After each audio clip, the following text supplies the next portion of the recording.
these last 10 days or these last 10 nights are very holy.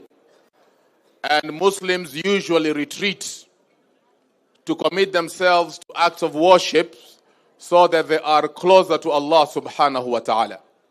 The fact that the Muslim community has been here or is here to join you is a testament of the support that the community gives you, Your Excellency. The ibadah of fasting, one of the wisdoms of fasting is so that we can appreciate the feeling and the difficulty and the pain of the less fortunate in our society with respect to hunger and thirst. That is why you find that Muslims are very generous in the holy month of Ramadan, because we appreciate what the less fortunate among our citizens go through. And I was thinking, Your Excellency, why you? Why you as the 5th president of this Republic of Kenya? God has honored you. As you said, a son of an unknown woman, unknown man, unknown family, yet God in his wisdom decided that you should be the 5th president of this republic. And I know you know, Your Excellency, that if he did not will, it would not have happened. So it is will, you and your deputy, having been a hustler, using your words, I believe that God chose you because you know what it feels to be a hustler. You know the difficulty that the hustlers go through. And therefore, you have been placed there to take measures, introduce policies, so that you can ease the pains of the other hustlers, Your Excellency. God has honored you, but at the same time, my President, God has placed a burden on you. It's a big burden.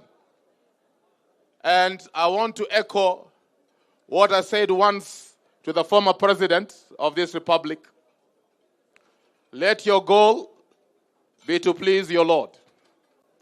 Govern honestly and justly, and God will ease your work.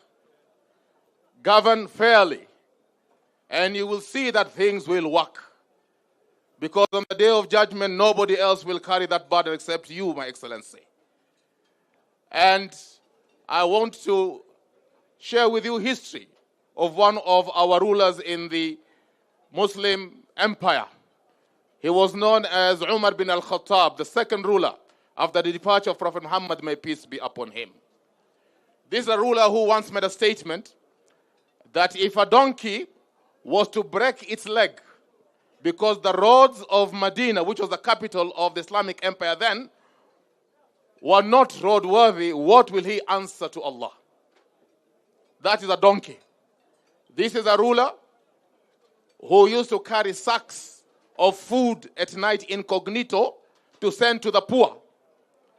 And his servants would tell him, "Oh, leader of the believers, allow us to carry the sacks on your behalf."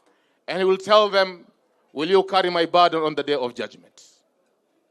So I know you are a man of God. And I counsel myself and yourself to lead for the sake of your God, and you will see that wonders will work. I pray that God guides you on the straight path. God guides you to the path of those who have earned his pleasure, and not the path who have earned his anger and have been led astray. Thank you very much, Your Excellency, for this opportunity. Shukran. Shukran, Professor. Professor is an intellectual, a respected leader within the community. Asante sana. And now I want to welcome another intellectual, a leader, Dr. Mohammed Osman. If he's ready, Dr. Mohammed Osman, please, 2 minutes for the benefit of the time. And then we will go to Namlef, and then we'll continue the program with Honorable Yusuf Hassan, inshallah. Dr. Mohammed Osman.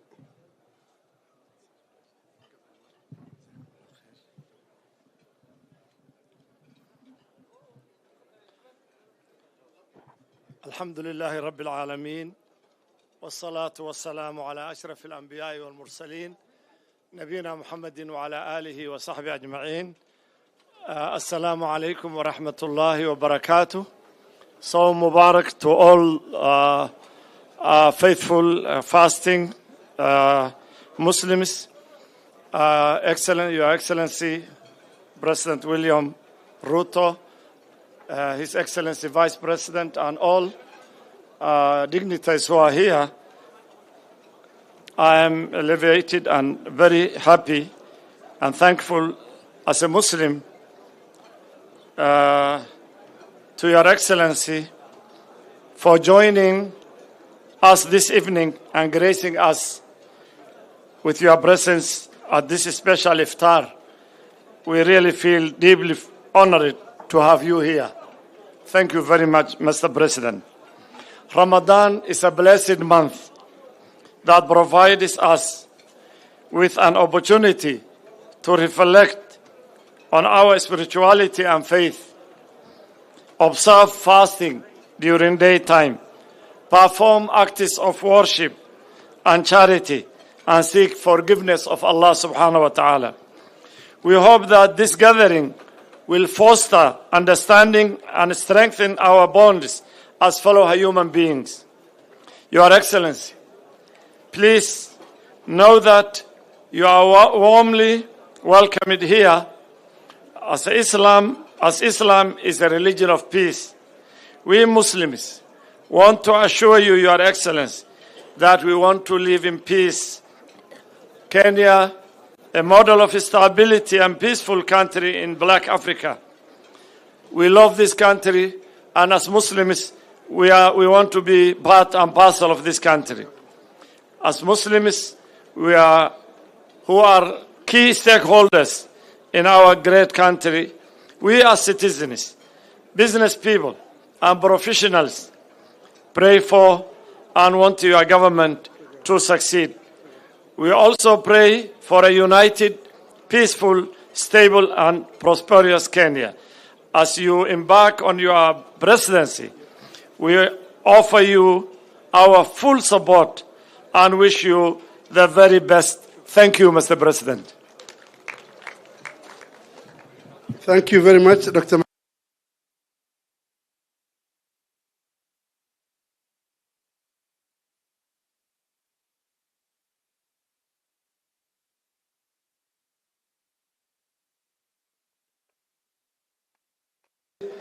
Hata nimeona Jalas ako hapa, amevaa Kiislamu vizuri sana. Jalas, pigeni makofi Jalango. Asante sana. Now I want to welcome our chairman of Isli Business District Association, Ahmed Abdullah Yare. This beautiful event has been organized by Isli Business District Association, and he is the chairman of the Isli Business District Association. Tafadhali mpigeni makofi. Asante sana chairman. Karibu sana. Thank you so much.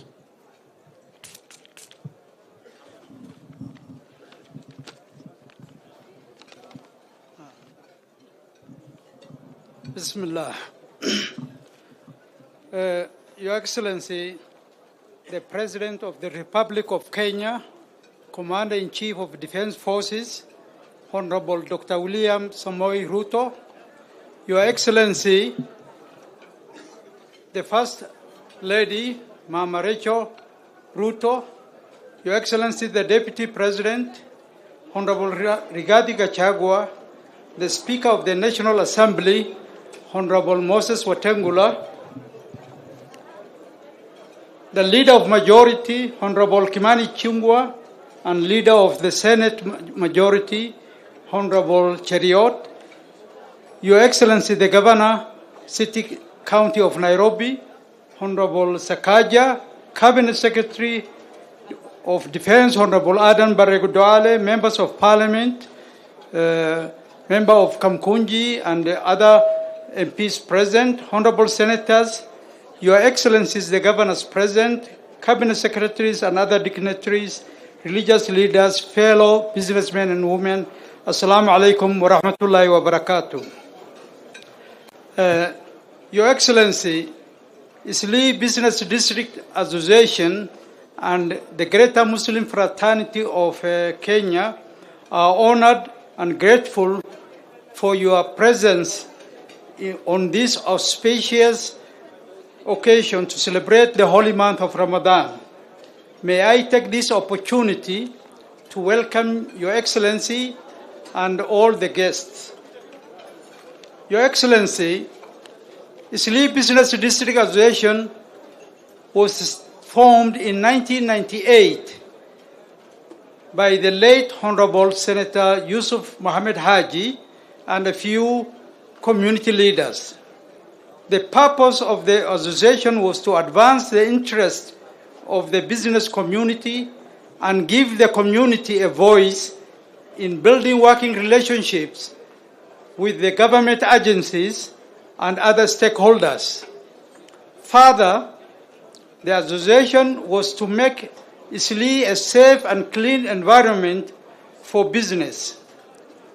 Currently, we have a well-established communication channels with the Nairobi City County, Kenya Revenue Authority, the National Police Service, and other government agencies.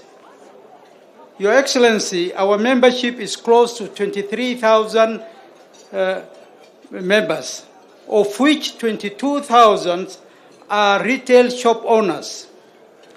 There are 70 plus medium-sized malls. Soon, one of the biggest malls in the region, the Business Bay Square, will open its doors for business. We are grateful to Allah for the gift of Kenya, this great nation of ours.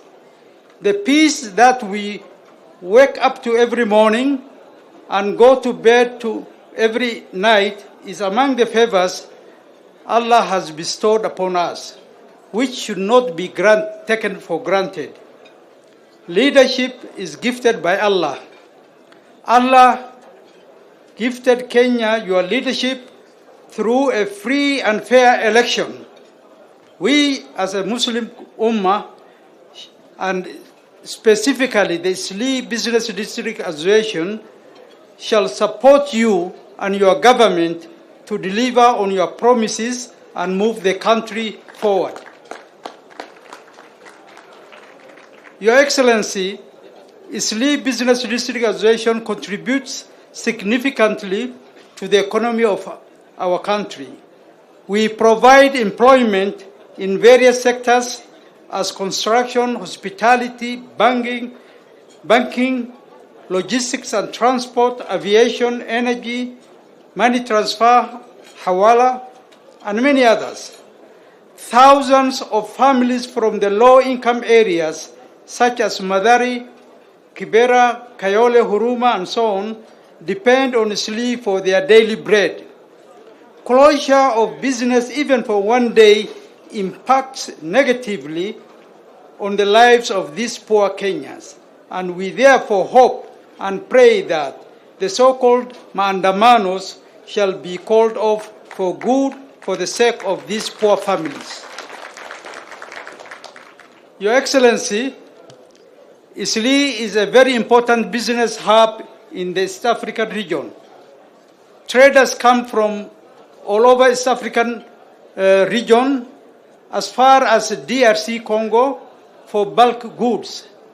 The unreliability and unpredictability of business will take away these very important customers from us and scale down the economic contribution of our business hub.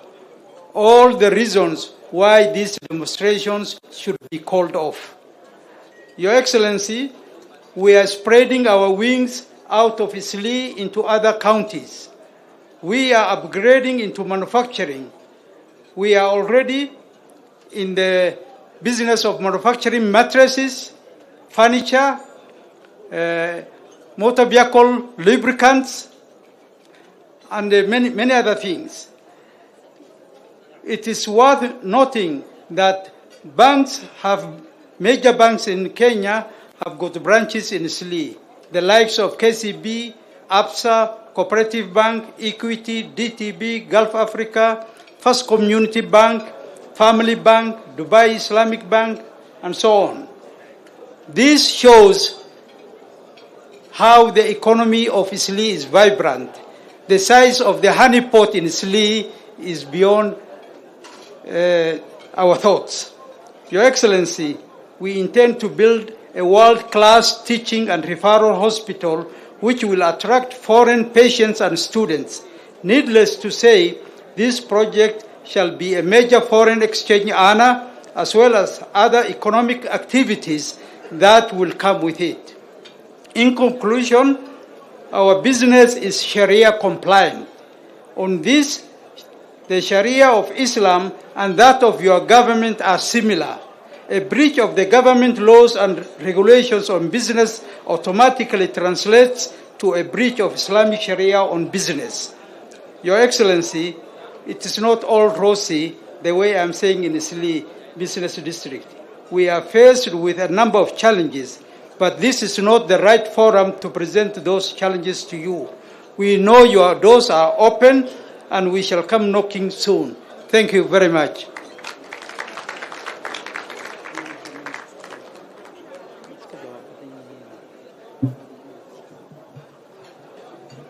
Thank you, Chairman. Makofi kwa Chairman, tafadhali.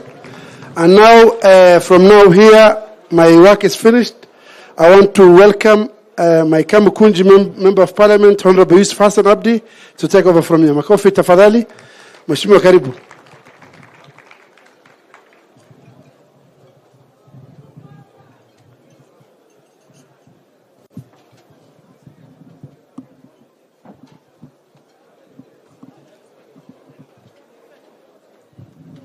Assalamu alaikum wa rahmatullahi wa barakatuh.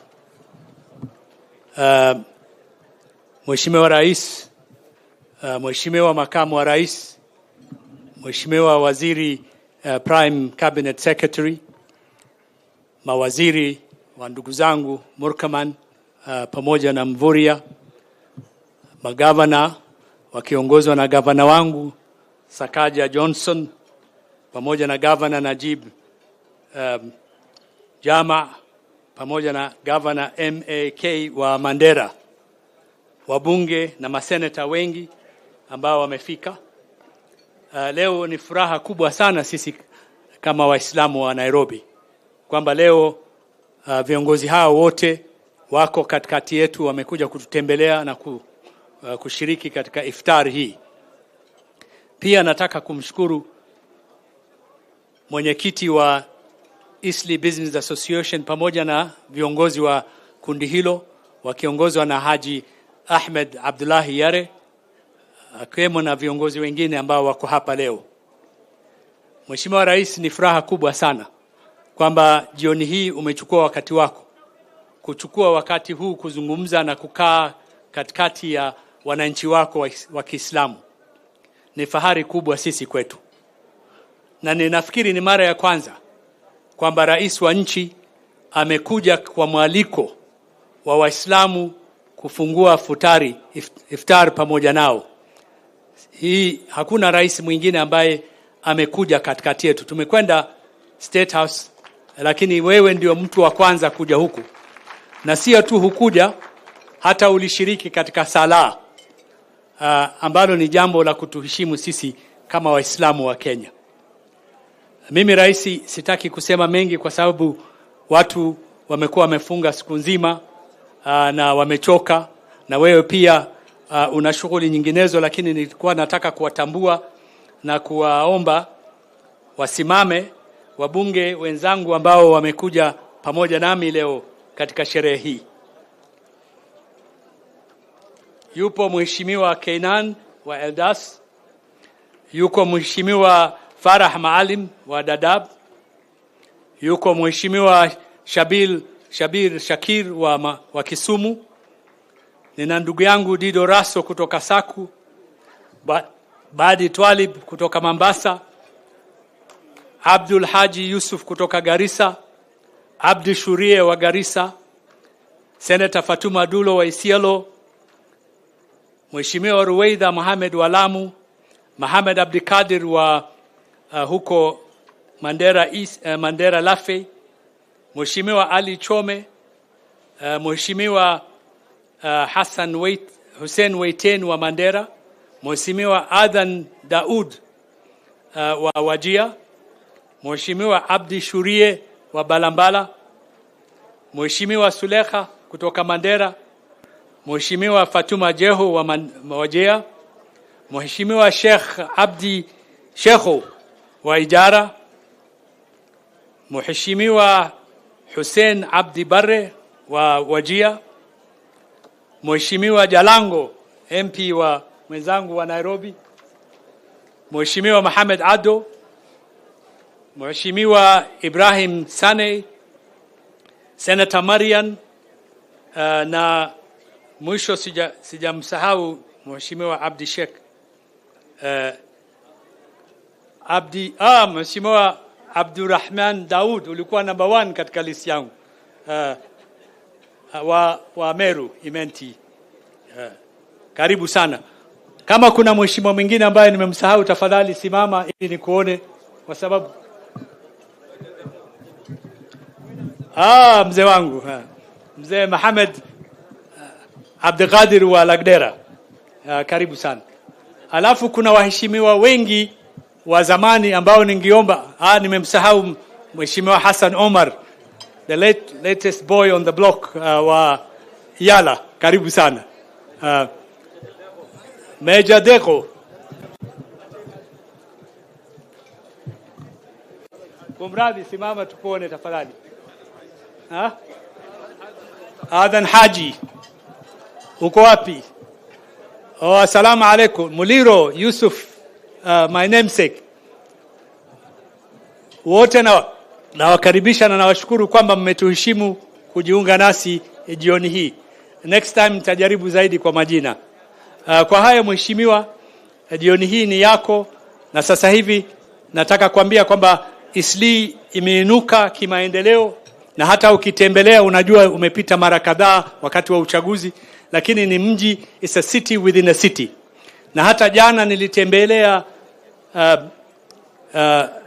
soko jipya linaloitwa Business Bay Square, ambayo ni soko kubwa zaidi katika bara la Afrika. Mimi nilitembea kama kilomita 6 nikachoka, nikaondoka. Wakaniambia bado imebaki kilomita 6 nyingine ya shopping katika hiyo eneo, na wanakusubiri sana kwa hamu. Siku moja utakuja, na najua Maalim Weli ambaye ni mfanyabiashara ambaye ni mwanzilishi wa soko hiyo, nilimuona yupo. Maalim Weli yuko upande gani? Maalim Weli yuko hapo, na ananiomba kila siku nikujulishe kwamba ameshamaliza hiyo soko na tayari ifunguliwe karibuni. Nataraji utatutembelea wakati huo. Assalamu alaikum. Na sasa hivi nataka kumkaribisha Waziri Duale ambaye sikumtaja kwa sababu yeye ni wa kwetu, aje kutujulisha wale wengine waliopo hapa. Karibu sana mheshimiwa.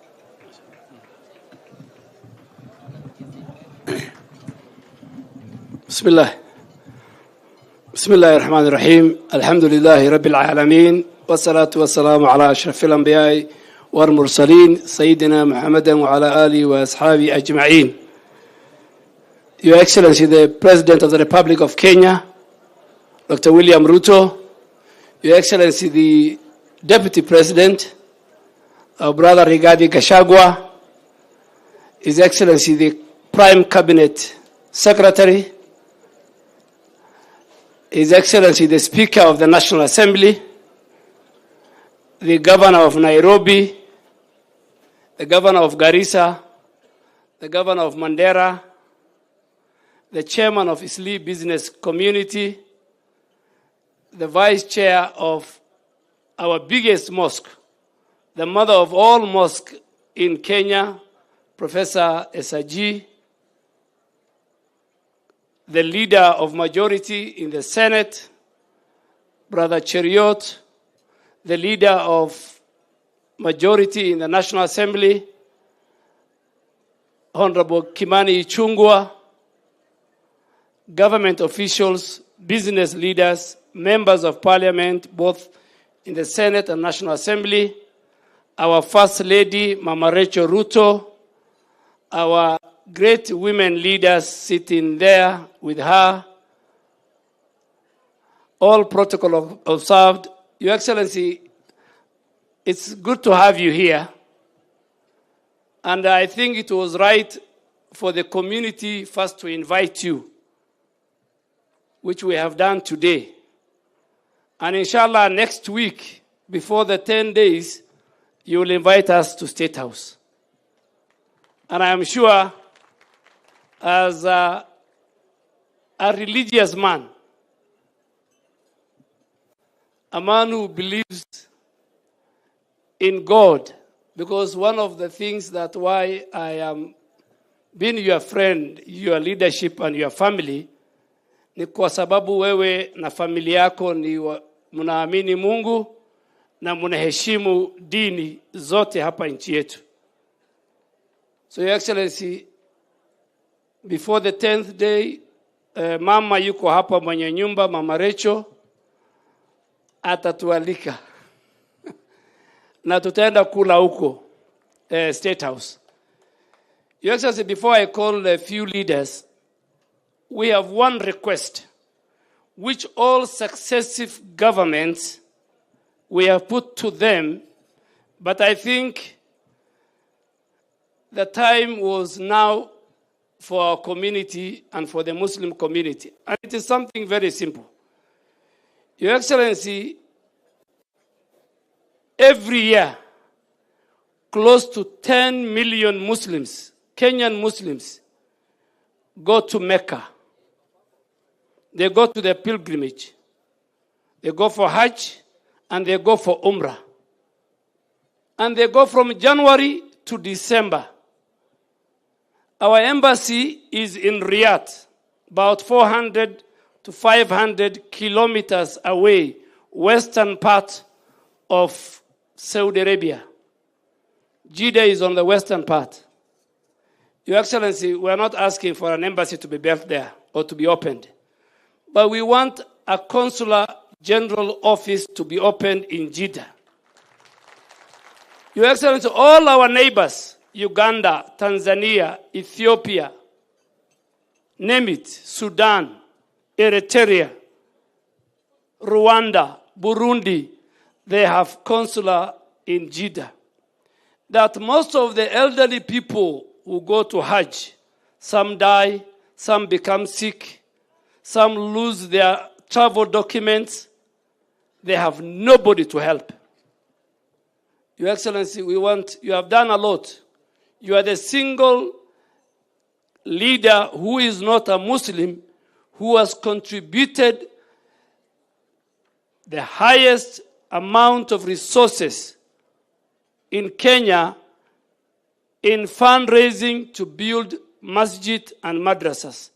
Just last weekend, I was doing a harambe for the completion of the new mosque in Nairobi, Masjid Adams. And you gave me 2 million shilling.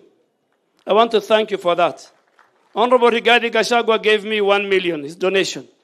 CS Murkomen paid 500,000. CS Kindiki paid 1 million shilling. Plus all my donations, we raised 30 million. So your footprints are found in this community.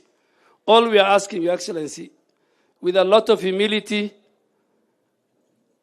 just open and post for us a consular general before the next Hajj, which is 3 months from now, so that when you make a trip to Saudi Arabia, Your Excellency, you can get time to go and visit. I know that Jeddah is about 30 minutes, 40 minutes drive to the Holy Mosque, where so many people, in fact, today, in the last 10 days, I'm sure they're close to about 10,000 Muslims from Kenya there. That's my only plea, Your Excellency. I want to thank the Isli business community, and we have agreed with them, Your Excellency, after Ramadan, you'll give them an audience so that they can say the challenges they face in making business, ease of doing business in Isli.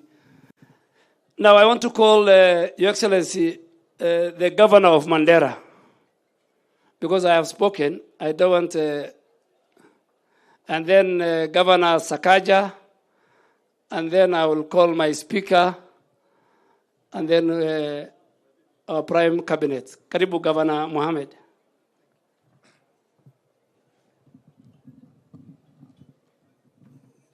Thank you very much, CS. Your Excellency, the President of the Republic of Kenya, Your Excellency, the First Lady, Your Excellency, the Deputy President,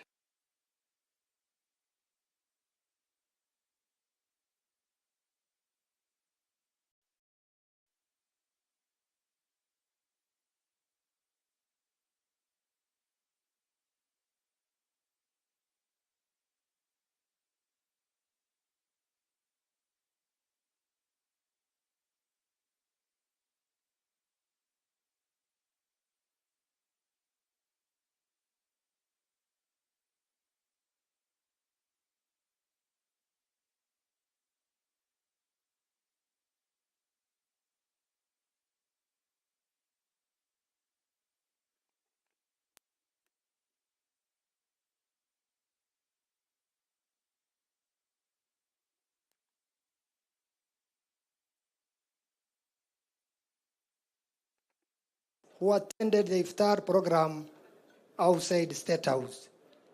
I would also like to thank the SNE business community for their contribution to the economy of this country and for maintaining peace and order during the so-called maandamano.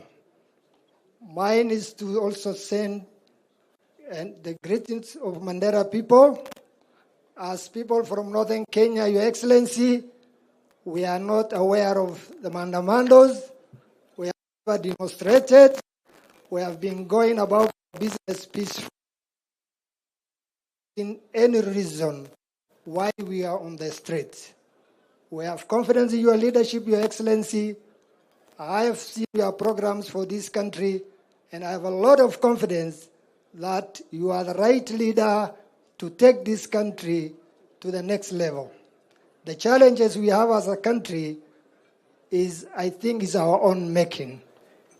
I would like to ask our opposition leaders to give the government time so that they change and bring changes to this country. Mandamandos will not going to put food on our table. Mandamandos will not going to reduce the cost of the food. Instead, it will increase the cost of the food, to be realistic. So I would like to tell you, Your Excellency, in Northern Kenya, we have come through a very dire drought, actually the worst in 40 years in this country. We almost lost life and livelihoods in Northern Kenya, but with the support of your government and the county government and the development partners, we have really tried our best, and Alhamdulillah, we have received rains, but the challenge is the hunger is still there. Our people are still hungry because they have lost 70% of their livelihood, which is livestock. They still require your support. We need to plan for a recovery program.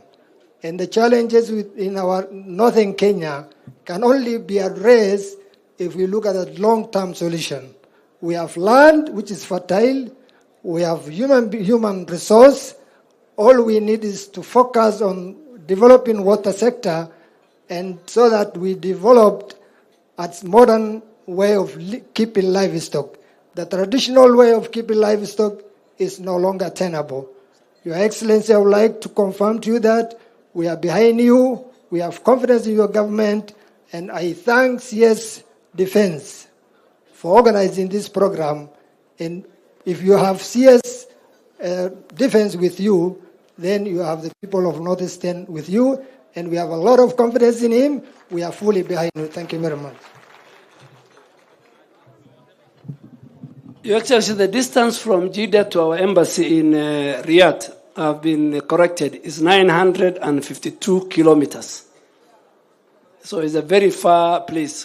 Governor Sakaja, as I call him, I want to recognize my brother, Minister Salim Vuria, Minister Murkomen, our brother, the DCI, Brother Amin, and the Deputy Governor of Nairobi, who is also here.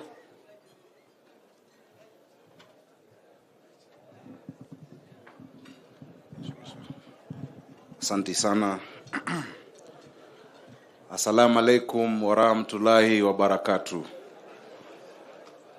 Your Excellency, Rais wetu mpendwa William Samoei Ruto, Makamu wa Rais Rigathi Gachagua, Mama wa Taifa, mawaziri, Prime Cabinet Secretary, waheshimiwa wenzangu na ndugu zetu Waislamu. Assalamu alaikum. Leo ni siku ambayo tuna furaha ya kwamba mmetualika. Sio jambo la kawaida mtu akiwa na hafla kama hii hualika marafiki. Na nawashukuru kwa sababu ya kutupatia mwaliko huo. Nashukuru waziri wetu Duale, nashukuru Mzee Yare, rafiki yangu ambaye ndio chairman wa Eastleigh Business Community. Yangu sio mengi, kwanza rais unikubali niwatambulishe wale MCAs ambao tumekuja nao kutoka Nairobi County Assembly, wakiongozwa na kiongozi wetu wa katika Assembly, Mheshimiwa Anthony Kiragu, sijui amekaa wapi. Siwezi muona, nafikiri yako kule nyuma. Tuko na Mheshimiwa wa California Ward Hashim Kamau.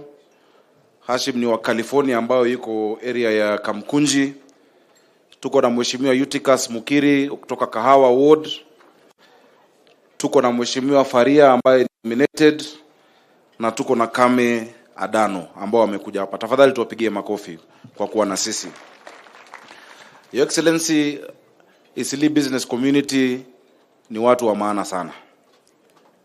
Na nawashukuru sana watu wa Eastleigh Business Community na pia Waislamu wa Nairobi kwa jumla, kwa vile mmesimama na serikali yetu na pia mmetushikilia mkono. Nawashukuru kwa kura. Na nawashukuru kwa ile mambo ambayo tulikubaliana tutaweza kufanya pamoja. Your Excellency, tayari na najua unakumbuka tukiwa na wewe kuna mambo mengi ambayo tuliwaahidi jamii ya Waislamu katika ile iftar ambayo tulifanya kabla ya uchaguzi. Na mambo hayo tumeanza, Your Excellency. Hivi majuzi tumekaa na Eastleigh Business Community, nilienda kuwatembelea kule Eastleigh, tumezungumza tayari na wafanyia mabarabara 23 ambayo inaendelea katika Eastleigh na pia katika industrial area, kwa sababu wao ni wafanyabiashara. Hawakuji kuomba, huja kusaidia. Na nawashukuru sana. Kiangalia sasa na Mheshimiwa Yusuf ata confirm Doro, Winamis, Second Avenue, 6th yote tunafanya ili waweze kufanya biashara vizuri. Your Excellency, pia nakushukuru kwa niaba ya watu wangu wa Nairobi na watu wa Eastleigh, kwa sababu hawa ni watu ambao hufanya ujenzi. Nakushukuru kwa sababu tukiwa Shauri Moyo nilikuomba ya kwamba ile building height restriction ambayo ilikuwa imewekwa maeneo ya Eastleigh kwa sababu ya airbase itolewe ili tuende juu. Nairobi hatuna ardhi nyingi ya kujenga. Ile ardhi imebaki sasa ni hewa ya kupanda juu. Nakushukuru Your Excellency, ulizungumza na jeshi kwa sababu wewe ndio amri jeshi mkuu, na wamefungua sasa tunapanda hata 50 kama unaweza ujenge. Lakini tutatangaza the new zoning framework, nafikiri floors 25. Your Excellency, ni mambo mengi ambayo sitataja yote kwa sababu ya muda, lakini nakumbuka tulisikia kilio ya vijana wetu sana sana wakamkunji na Eastleigh kwa mambo ya harassment, mambo ya filing na mambo ya kubagua wakati wa kutafuta vitambulisho. Wengi wakienda kutafuta kitambulisho wanaambiwa wewe umetoka borders sijui county, wanakuwa profiled. And you said that a first class country cannot have a second class citizen. Your Excellency, I thank you. Because najua hiyo mambo imeanza kubadilika. Kama wazee wanajua huyu mtoto, wanajua huyu ambaye ametoka ni wapi, tafadhali tuwaharakishie. Your Excellency, nikienda kumaliza, tumekubaliana na Eastleigh Business Community mambo ya Eastleigh Market ambayo ilikuwa imekwama kwa muda mrefu. Kulikuwa na kesi kubwa kotini ambayo tayari tumeshinda. Tutajenga nao pamoja as public private partnership ili mambo ya hawking tuweze kumoderate hapo, watu waingie katika Eastleigh market, na najua ni jambo ambao wamekuomba, na nakushukuru kwa sababu umetusaidia na kila msikiti, sana sana zile za kule chini mtaani, tutawajengea boreholes ili kuwe na maji, kwa sababu Uislamu watu wakienda kwa sala maji ni muhimu sana, si ni kweli? Your Excellency, thank you. Athi Water tunafanya nao na Nairobi Water ili tujenge boreholes. At least we are starting with 17. Nitakuomba Your Excellency unisaidie at least even just we double, so that they can have the dignity when they go for their prayers to have water in the mosque. Finally, Your Excellency, naomba Waislamu wetu, ndugu zangu, hizi siku za Lailat al-Qadr ni siku muhimu sana, si ni kweli? Na hapo ndo najua maombi husikizwa. Your Excellency, you know, in that period, one of the odd number days, ile wanaomba kwa msikiti hujibiwa. Muombe amani ya Kenya. Muombe rais wetu William Ruto. Rais wetu William Ruto apate maarifa, aongoze bila kusumbuliwa, kwa sababu kura alishinda na yeye ndo amekalia kiti. Si ni kweli? Asante sana, tuko pamoja, Waislajirna pamoja. Thank you. Governor, inaitwa the odd nights are called Laylatul Qadr. Yeah. Now, with your permission, let me ask my speaker, the speaker, sir. Mheshimiwa Musalia Mudavadi, alafu Mheshimiwa Musalia atamwalika deputy president, and then the deputy president will call the president.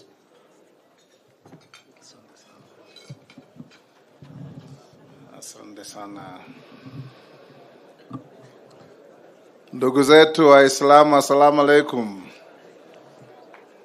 Your Excellency, the President, Mama Rachel, Your Excellency Rigathi Gachagua, our DP, governors present, cabinet ministers, wabunge wetu, na waheshimiwa waalikwa katika hafla hii. Kwanza kabisa ni kuwashukuru wafanyabiashara wa Isli, the Isli business community, mwenyekiti wao akiwa rafiki yangu mkubwa kwa muda mrefu, kwa kutuandalia hii hafla ya Iftar. Tunashukuru sana kwa sababu kutuleta pamoja ni kuja kukumbuka ya kwamba lolote tufanyalo lazima tumheshimu Mungu, tumwabudu Mungu, tupeleke maombi yetu kwa Mungu kwa wakati ufaao, na kama jamii ya Kenya tuwe tunaketi pamoja vile tumeketi leo. Isli, Your Excellency, ni mahali ambapo wengi wetu tuna ile feeling inaitwa nostalgia. Wakati tulikuwa tukianza kazi hapa Nairobi, nilikuwa naenda Isli kwa hoteli on 3rd Avenue inaitwa Munawar, kwenda kula chakula inaitwa Arosto. Kila lunch time tulikuwa tunaelekea Isli. It used to take us 5 minutes from city center to Isli. Lakini sasa Isli is a city within a city. It's the heartbeat of everything. You can get whatever you want in Isli, na tunawashukuru sana. Kukua kwa Isli, Your Excellency, ni kwa sababu ya kuzingatia amani katika nchi yetu. Na wewe kama rais wetu, tunaomba Wakenya wote wakuunge mkono ili uendelee kuleta amani na kupiga hatua kubwa ya maendeleo katika nchi yetu. Tukiswali wakati huu wa Ramadhan, ni kuwaomba Wakenya wote, ukiwa dini gani, sisi wa Kristo, nyinyi Waislamu, lazima tuwe kitu kimoja, kwa sababu hatuna nchi nyingine. Lazima tushirikiane, tushike nchi yetu pamoja ili tuweze kuchangia na kusukuma gurudumu la maendeleo. Kule bungeni sisi tumeapa tutafanya kazi yetu vilivyo, na hatutakubali wale ambao wanataka kufuruku amani katika nchi yetu. Kwa ndugu zetu Waislamu wa Isli na wa ndugu zetu wa Somali, Mimi najua mnajua ni rafiki wenu mkubwa sana. Na mimi huwa nasema isideji, isideji, isideji. Asante sana. Mungu awabariki. Waacha sasa nimuite Mheshimiwa Musalia Mudavadi aje waongeleshe. Siku ingine nitawaambia where I first heard isideji, isideji, isideji.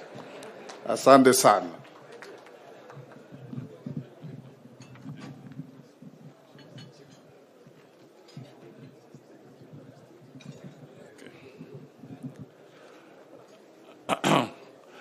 Asante sana ndugu Speaker, Rais wa Jamhuri ya Kenya, Mheshimiwa William Samoei Ruto, Mama Rachel ambaye yuko miongoni mwetu, Deputy President Rigathi Gachagua, viongozi Waislamu ambao wako hapa kwa hii hafla ya Iftar, ndugu na dada, hamjambo. Yangu nitaongea kwa kifupi sana kwa sababu mimi sielewi isideji. Kile tu mimi ningependa kuhimiza ni kwamba nyinyi kama wafanyabiashara ambao mmetualika hapa, mmefanya kazi nzuri sana katika taifa letu na mnazidi kufanya kazi nzuri. Kama kuna kile wanaweza ita kwa kimombo urban renewal, jamii ambayo imehusika sana na urban renewal, yani kutoa sehemu zetu za Nairobi zingine ambazo watu walikuwa wakifikiri kwamba sasa haziwezi inuka tena, basi wafanye biashara wa Eastleigh kwa kijumla, you have got an A distinction kwa mambo ya urban renewal. Jambo langu la mwisho, nilikuwa naambia Sakaja pale kwamba tukiwa wadogo, mji wa Nairobi ulikuwa unaitwa the green city in the sun. I don't know if you can remember that. The green city in the sun. Rais wetu anazungumzia sana mambo ya climate change na kuwa na uwezo wa kubadilisha hali yetu ya mazingira ili turudishe sehemu zetu katika Kenya nzima into a green territory. Wakati mnafanya urban renewal, ningependa sana kuwasihi, please help us to be able to restore the green city in the sun, Nairobi. Hilo ndio ombi langu, na sasa ni wajibu wangu na furaha yangu kumwalika Rigiji ambaye ndio Deputy President wetu, naye aseme yake machache. Mbona mnacheka? Alafu amwalike rais. Asante sana.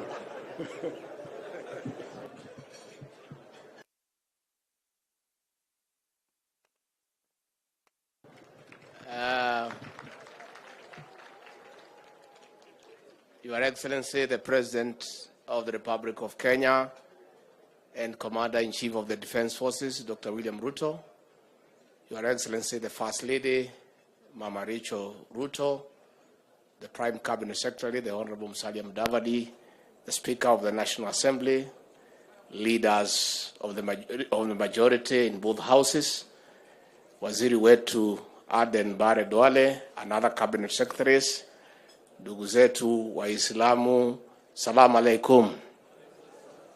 Asante sana, tumeshukuru sana kufika hapa kwa hii sherehe, na inakuanga ni furaha yangu kutembelea ndugu zetu na dada zetu Waislamu, kwa sababu kuna kitu moja mimi tunaelewana na Waislamu. mimi kama nyinyi sipendi dhuluma.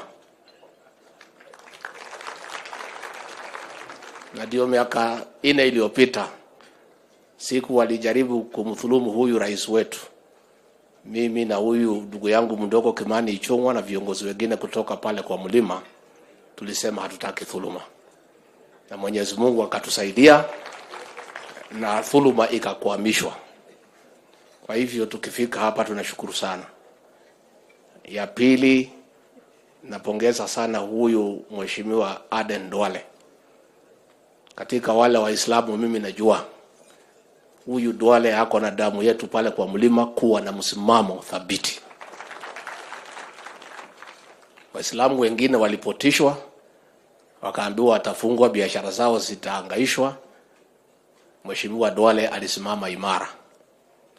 Na ndio na sisi na rais tukasema mtu yote yako na msimamo ni mtu mzuri, ndio tukampatia wizara ya ulinzi kwa sababu yeye inataka mtu yuko na msimamo. Your Excellency, hawa jamii ya Waislamu nawapenda. Umefanya kazi mingi sana huko, kujenga madarasa, kujenga misikiti, kuchangia akina mama, kuchangia wale wanaenda masomo ng'ambo na kutembea huko. Na ndio ulituagiza tuhakikishe ya kwamba katika zile county ambayo wako ya Mandera, Wajir, Garissa, Marsabit, Isiolo, Tana River, tuhakikishe ya kwamba wakati ya kiangazi tumetuma chakula ya kutosha, na rais wetu hata kama hatujatosheleza kila mtu, tungetaka kukarifu ya kwamba hakuna Mkenya yote amekufa kwa sababu ya njaa, kwa sababu ya ile juhudi ulituagiza tufanye.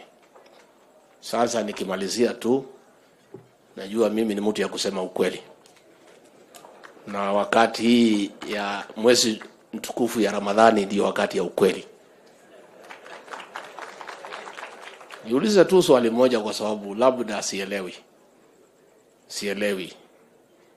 Huyu rais wetu amekuja pale, amejenga madarasa, amejenga msikiti, amechangia wamama, ametembea kila pahali.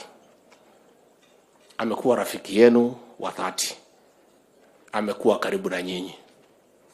Lakini siku yeye alihitaji usaidizi, mlimpimia kidogo. Na tunashindwa kwa sababu hatuelewi, kwa sababu zile chache mlitupatia tunasema asante. Sisi ni watu ya shukrani. Tunashukuru sana. Lakini tuliumia kidogo kwa sababu yule alipata mingi, hakuna historia ya msikiti hata moja amejenga. Hakuna record yeyote amejenga madarasa hata moja. Hakuna shule amejenga. Hakuna wamama amesaidia. Anakujanga tu mkutano moja, anasema takribil, mnampatia kura.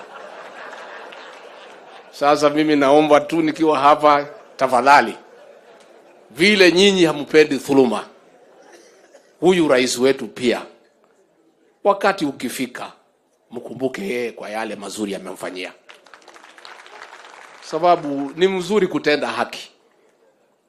Amekuwa pale siku mnamhitaji. Ametembelea nyinyi. Ameshiriki kwa kila kitu mmemwalika. Siku na yeye anahitaji nyinyi, mnaenda kwa yule ambaye hakuna chochote amefanyia nyinyi. Ya mwisho nikimalizia, Your Excellency, niombe msamaha kwa hao watu ya Isli, kwa sababu siku ya kwanza maandamano ilipotangazwa hatukuwa tumejua ni ya kuharibu mali ya watu. Tulikuwa tunafikiria tu ni mambo ya kupiga kelele ya siasa alafu warudi nyumbani. The first day wakaingia pale Isli, wakaharibu mali ya wafanyabiashara. Lakini siku ya pili, Your Excellency, tulihakikisha hakuna hata kamoja kalikanyanga Isli. Hakuna kamoja kalikanyanga CBD. Ningetaka kutoa hakikisho kwa niaba ya rais, kama watarudi vile wanatisha, hakuna hata kamoja katakanyanga Isli ama town, kwa sababu Isli is an important hub of our business and is a serious player of our economy, and we have a responsibility as a government to protect business And our work is to make sure we expand business and create the right environment. So I want to assure on behalf of my boss, the Eastleigh community, please do your business in peace and expand. The government of the Republic of Kenya under President William Ruto will not, under any circumstances, allow anybody, I repeat, anybody, I repeat again, nobody will be allowed to destroy property in this country. So as you expand your businesses, please do so with the full knowledge that you have a responsible government that respects business. Mambo ya siasa hiyo wacha tufanye kule bunge. Kimani Ichung'wah is equal to the task. Asikize mambo ya hiyo watu, amalizie huko. Kama anahitaji usaidizi wetu atatuambia. Sisi tufanye biashara, tulinde kila mtu, tulinde maisha ya Wakenya, tusaidie biashara. Ndio hii Kenya yetu ikae mzuri. Tumekubaliana? Pale mbele mtamwangalia huyu bosi yangu mzuri. Mlimuumiza kidogo lakini ni sawa. Lakini yeye hata mkimuumiza hachoki. Hata mkimuita next year atakuja. Hata mkimwacha pale 27, mkimuita 2028 atakuja tu. Kwa sababu anapenda nyinyi. Kwa hayo mengi ningeomba kwa heshima zote tusimame. Kwa heshima kubwa munisaidie kumkaribisha Rais wa 5 wa Jamhuri ya Kenya, President William Ruto. Karibu Mheshimiwa Rais.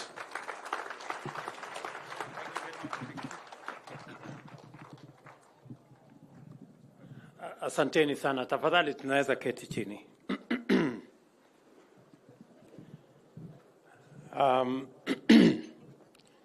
Waheshimiwa viongozi wenzangu, ndugu Waislamu, assalamu alaikum.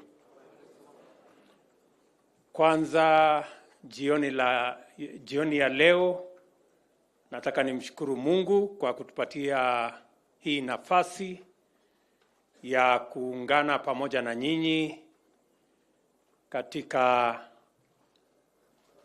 siku hii ya kwanza kwa siku 10 ya mwisho katika mwezi huu mtukufu wa Ramadhan.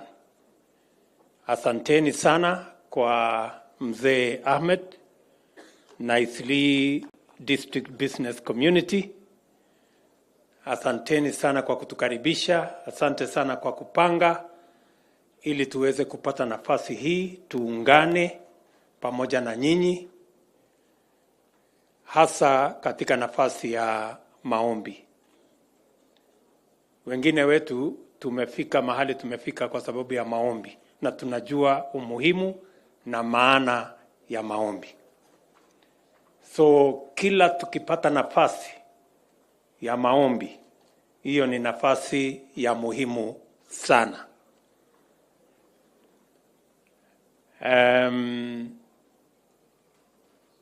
Najua ya kwamba nimeulizwa mbona leo hatujafanya hii sherehe kule mahali inafanyika kawaida. Lakini nimeeleza hawa ndugu zangu ya kwamba ni vizuri kwamba Eastleigh Business Community wamepanga ili tuanze na huku. Ndio tukipata hiyo nafasi ingine pengine wiki ijayo nitawakaribisha, kwa sababu dini ni jambo la muhimu sana kwa taifa letu la Kenya na hasa kwangu. Niliwaeleza ya kwamba askofu wangu wa kanisa ambaye mimi naenda alinitia moyo sana, akaniambia mimi nataka wewe ukue kama Waislamu vile wanamheshimu Mungu. And we use your commitment to faith, even those of us who are Christians, we use your commitment to faith as an inspiration for us to trust God the way you do. And I want to encourage you as the Muslim community to do what you're doing, because the God you serve is the God we all serve, na ni Mungu mmoja. Nataka pia nichukue nafasi hii kwa niaba yangu na timu yetu hii niwashukuru sana ndugu Waislamu kutoka sehemu mbalimbali kwa kura zenu. Nataka niwashukuru sana. Asanteni kwa imani yenu kwetu kutupatia nafasi hii ya uongozi katika taifa letu la Kenya.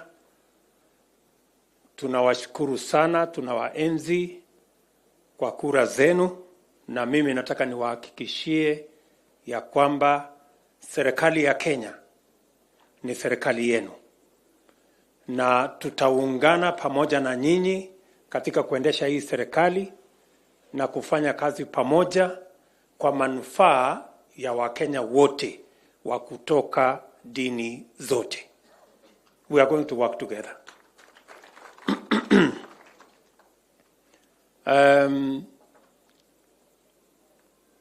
Hata mbali na dini tulizo nazo, binadamu bila dini hana tofauti na mnyama. Na mimi ninaamini ya kwamba when I see what you do, when I see you fast, that is what we do also as Christians. We fast because it is the same God that we believe in. And we must continue to trust God even for our nation, kama taifa letu la Kenya. Mimi najua ya kwamba wengi wenu ni watu ambao mnamcha Mungu, na sote tunataka taifa letu la Kenya liwe ni nchi ambayo inamcha Mungu. Na katika kule kumcha Mungu niliwaeleza, tulikuwa na wakati mgumu sana wakati wa uchaguzi uliopita, kwa sababu mambo yalikuwa mengi. Mimi mwenyewe nilipoteza marafiki wangu wengi kwa sababu ya siasa hii ambayo ilikuwa wakati huo ya vitisho na hii na ile. Lakini there is something God taught us in this election. Na Mungu alitufundisha, mbali na uwezo, mbali na mamlaka ya binadamu, kuna Mungu mwenye anaamua.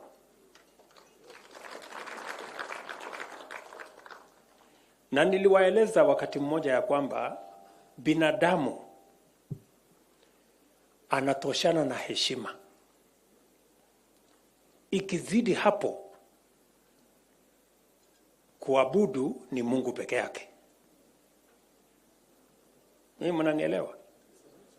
Nyinyi msiwahi mkamkosea Mungu, mkaabudu binadamu kwa sababu hako na mamlaka ama hako na uwezo ama hako na pesa. Yes.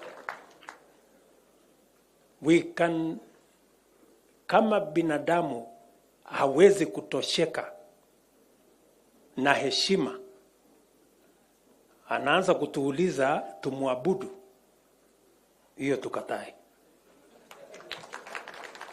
It doesn't matter who they are. It doesn't matter what power they wield. It doesn't matter how much wealth they control. A human being, we are all equal in the eyes of God, in the eyes of the Constitution. And I want to tell you, my brothers and sisters, as I told you then, and I am sure today we are all witnesses, that it is not power, it is not money, it is not influence. It is God who decides the destiny of a people or a nation.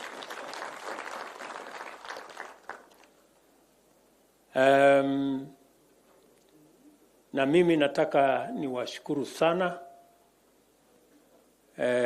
kwa vile tuliungana, tumeshirikiana na tutapeleka taifa letu la Kenya mbele pamoja.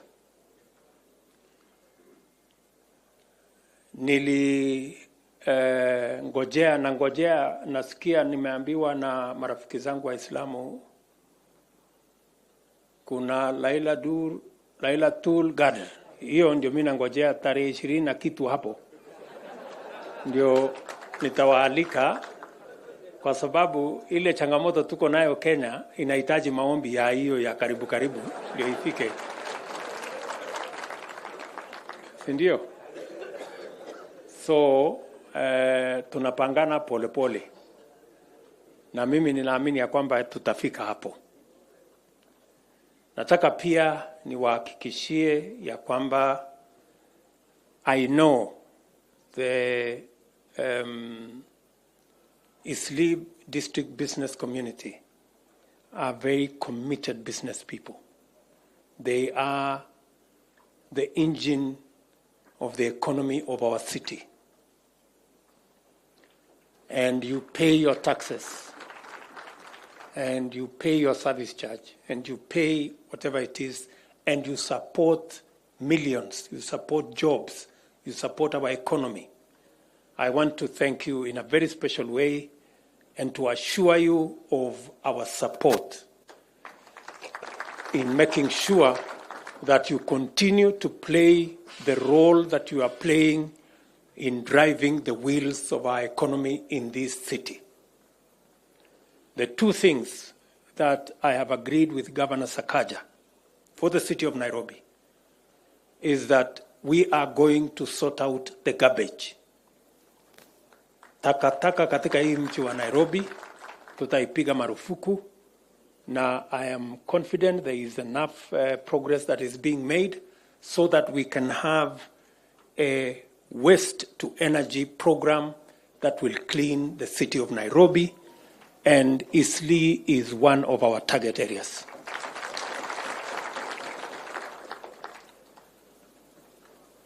Jambo la pili, vile tumekubaliana katika mji wetu wa Nairobi,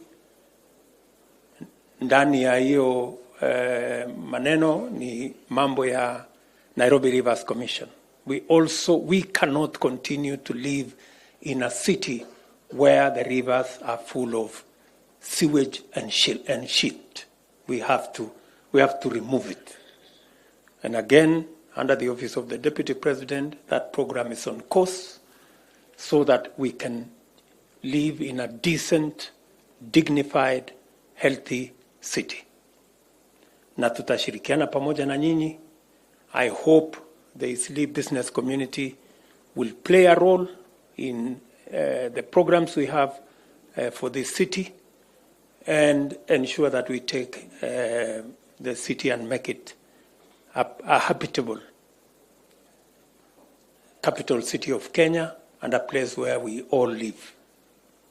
Vile, I want to give you my assurance. I know there are some roads that stalled but I'm happy that we have now started the road from Isiolo, Kulamawe, from Kulamawe to Modogashe. I want to give you my assurance that that road will be built. Shortly, in another 2-3 months, we will again commission the road from Elwak to Ramo, another 140 kilometers, because it is our intention to make sure that we develop our country equally and in all parts, and we enforce equity in the development of our country. Let me also commit to you as people who believe in God like us that Waqf Commission, which we passed the law,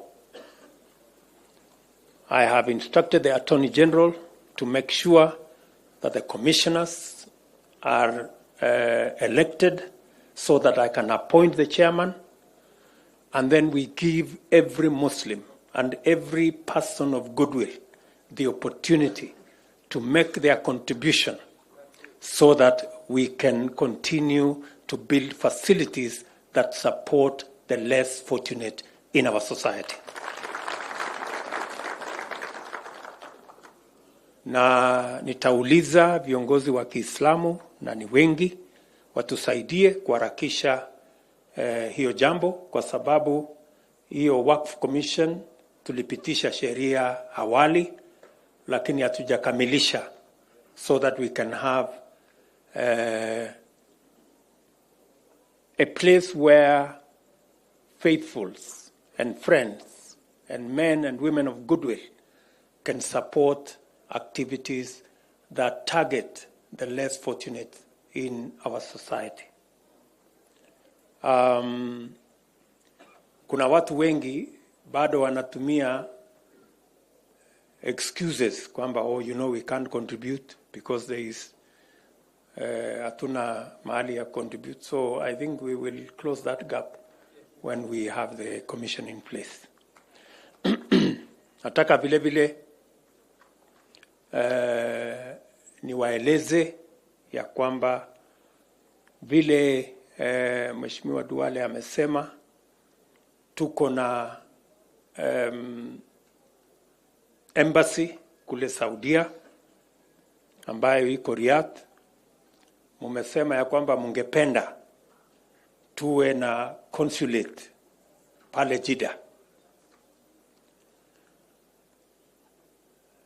Duale, vile unajua kwa Biblia inasemekana saa zingine mnaomba lakini hamupati, kwa sababu hamujui kuomba. Sasa huyu Duale amesema tunataka hii nini na ufanya haraka. Sasa nasema amenipatia ultimatum ya miezi 3. Na sasa nimepatiwa ultimatum na mwingine juzi. Na hiyo ultimatum ya huyo mwingine nilikataa. Sasa sijui hii ya Duale nikatae tena.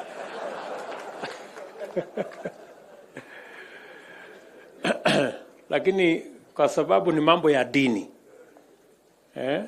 Kwa sababu ni mambo ya dini na tunaheshimu Mungu. Na ile inatoka kwa Mungu ni amri. Na lazima tufuate. So tutatengeneza consulate kule Jeddah vile mumeuliza. Bwana Deputy President, nataka sasa, kwa sababu wewe ndio mwenyekiti wa kamati yetu ya cabinet, panga hiyo maneno ulete kwa cabinet tupitishe, ndio tufanye hiyo kazi hawa wangwana wametuuliza. Lakini siku hiyo ingine na nyinyi muombe polepole, please.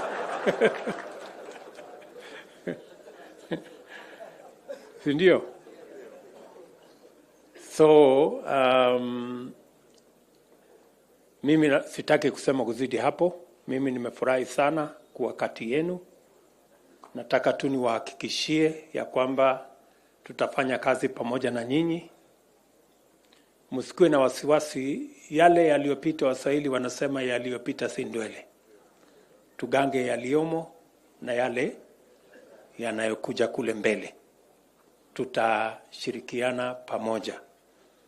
Najua vile vile ya kwamba unajua katika hii siasa kuna vile Mungu naye anapanga. Sababu sisi ni binadamu, si ndio? Naye kuna vile Mungu amepanga.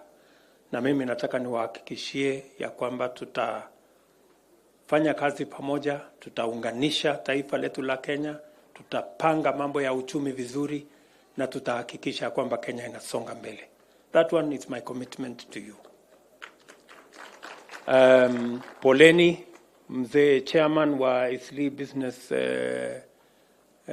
District, Kisii District Business Community. Poleni ule rafiki yangu, nasikia alikuja huko kwenu na akaandamana na watu ambao walikuja kuibia nyinyi masimu, wakaharibu mali yenu, wakafanya sijui mambo gani. So mimi nataka niwahakikishie Mungu ametusaidia.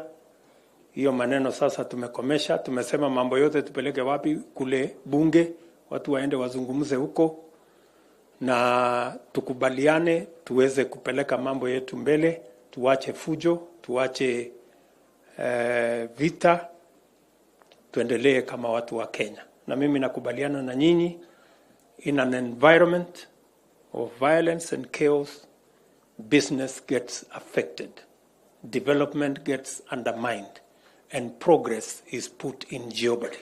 So we must all work together towards a peaceful nation, working together in the right direction, in unity of purpose as a nation. So asanteni sana, mjue ninawapenda sana, tunawapenda kabisa, na tutafanya kazi pamoja. Thank you very much and God bless you.